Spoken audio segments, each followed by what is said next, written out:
هويتك؟ تمام.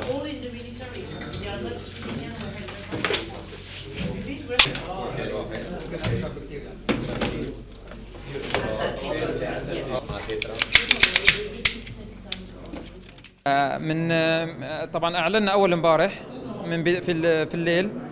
ثاني يوم الصبح كان في اعداد كبيره جدا، حتى ما استطعنا انه ننهي الاعداد في نفس اليوم يعني.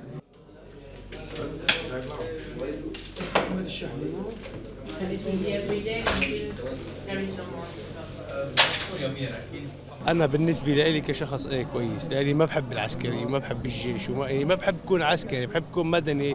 رأيي من راسي حر، يعني أتصرف على كيفي هيك، أعيش حياتي.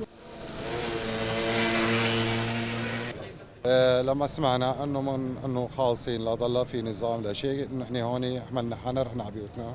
بعدين سمعنا انه صار في تسويه، حملنا حالنا نزلنا لهون، اعطونا ارقام، دخلنا لجوا. المعامله كثير كويسه، اخذوا مننا مفصل وين كنا نداوم، وسلمنا هوياتنا الشرطيه واعطونا ورقه مشان نراجع بعدين ناخذ هويه مؤقته. يلا. اولاد.